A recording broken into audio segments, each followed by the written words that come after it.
Salam jumpa teman-teman semua. Perkenalkan, nama saya Suster Aleida Haka. Saya dari semester 3B. Di sini saya akan membagikan hasil Zoom mengenai materi katekesi tingkat dasar yang disampaikan oleh Pak Timotius, dosen STPK Santo Fransiskus Assisi Semarang. Adapun poin-poin penting yang saya dapatkan dari presentasi katekesi tingkat dasar yaitu yang pertama mengenai pengertian gereja, di mana bahwa gereja adalah komunitas umat beriman yang dipanggil oleh Allah untuk menjadi saksinya di dunia. Gereja bukan hanya sebuah bangunan fisik, tetapi lebih dari itu, merupakan tubuh Kristus yang satu dan aktif. Adapun tujuan utama dari gereja itu untuk menyebarkan Injil, menyediakan ruang bagi umat untuk beribadah, dan membangun hubungan yang erat dengan Allah. Gereja berfungsi sebagai tempat di mana umat dapat bertumbuh dalam iman dan memperdalam pemahaman mereka tentang ajaran Kristus.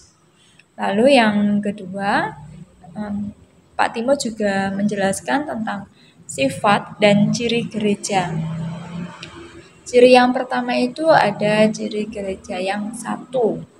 Gereja adalah satu, mencerminkan kesatuan dalam Allah Tritunggal. Ini menunjukkan bahwa meskipun ada banyak denominasi dan tradisi, semua orang beriman itu dipanggil untuk bersatu dalam iman kepada Kristus. Kesatuan ini menjadi landasan bagi seluruh umat beriman yang mengingatkan bahwa kita semua adalah bagian dari satu tubuh, yaitu tubuh Kristus. Lalu ada kudus. Sifat kudus itu juga gereja yang berasal dari Allah yang kudus. Gereja dipanggil untuk hidup sesuai dengan standar kekudusan Allah dan menjadi teladan bagi dunia.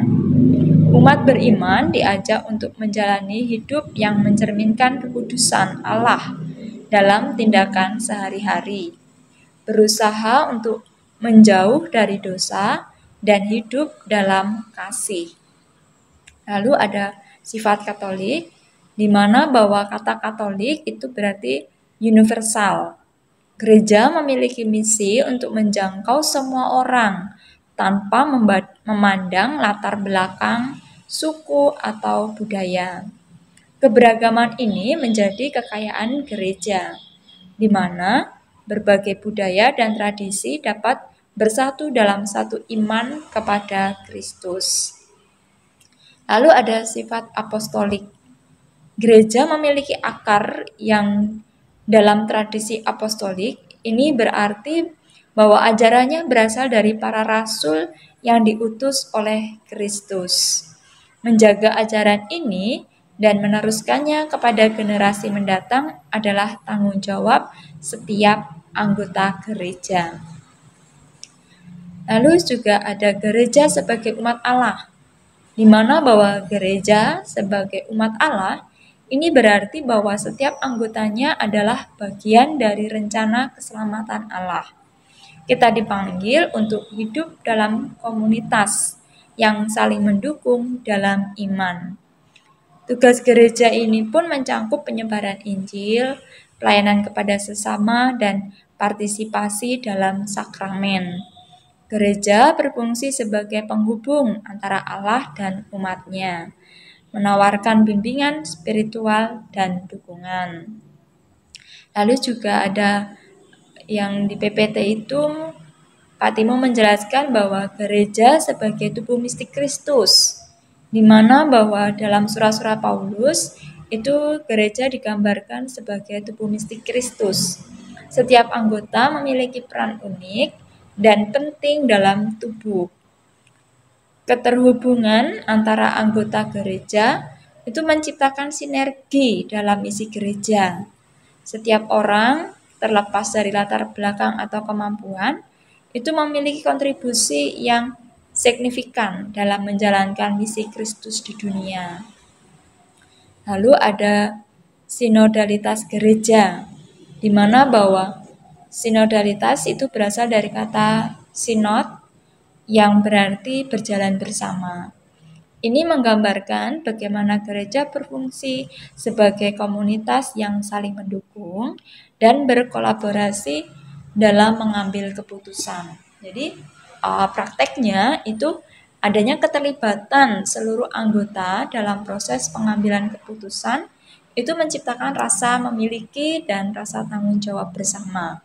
Ini juga mencerminkan keberagaman suara dalam gereja yang penting untuk menciptakan kebijakan yang inklusif.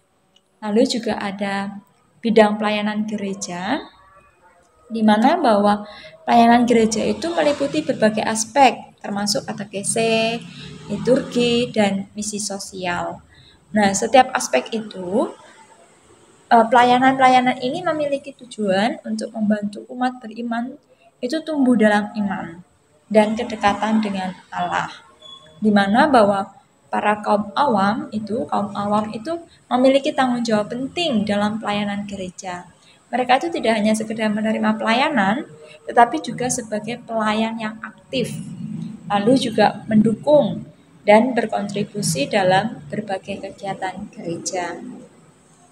Lalu juga Pak Timo menerangkan tentang kaum awam dalam gereja, di mana bahwa kaum awam itu semua orang yang beriman kepada Kristus itu mereka adalah orang-orang yang dipanggil, dan mereka itu bukan hanya merupakan imam atau religius, tetapi memiliki peran yang sangat signifikan dalam gereja. Jadi tanggung jawab mereka itu dipanggil untuk menjadi saksi Kristus di lingkungan mereka masing-masing. Jadi tanggung jawab ini mencakup penginjilan, pelayanan, dan pengajaran kepada sesama, serta keterlibatan dalam berbagai kegiatan gereja. Lalu panggilan kaum awam dari seruan Bapak Paus, itu Bapak Paus mengajak kaum awam untuk berani dan kreatif dalam menyampaikan Injil. Mereka harus menggunakan berbagai metode dan pendekatan untuk menjangkau orang lain, terutama dalam konteks yang berbeda-beda. Nah, di sini itu sangat penting itu adanya kreativitas, di mana bahwa dalam dunia yang terus berubah itu kreativitas dalam pewartaan sangat diperlukan. Kaum awam itu diajak untuk berpikir keluar, kebiasaan-kebiasaannya itu tuh harus keluar dan menemukan cara baru untuk memperkenalkan Kristus kepada orang lain. Jadi dan dari Zoom ini, pertemuan ini juga ada beberapa diskusi yang saya ikuti. Itu ada pun dari pertanyaan Bapak Rahardi, di situ mengatakan bahwa mencuplik kembali Pak Timo itu dalam presentasinya mengatakan bahwa baptis Katolik adalah baptis yang paling benar. Lalu Pak Royadi ini bertanya bagaimana dengan baptis Kristen lainnya. Lalu adapun tanggapannya adalah dalam diskusi ini penting untuk memahami bahwa baptisan adalah sakramen yang memiliki kekuatan dan arti yang dalam. Dan juga ditanggapi oleh Pak Budi, di mana bahwa jika baptis dilakukan dengan forma yang benar, forma yang benar itu dalam nama Bapa, Putra, dan Roh Kudus, maka baptisan tersebut dianggap sah. Lalu pentingnya tidak membaptis ulang, di situ bahwa konsep ini menunjukkan bahwa baptisan tidak perlu diulang, karena baptisan itu hanya satu kali. Nah, jadi baptisan itu yang sudah cukup dibaptis satu kali itu artinya mengintegrasikan seseorang ke dalam tubuh Kristus.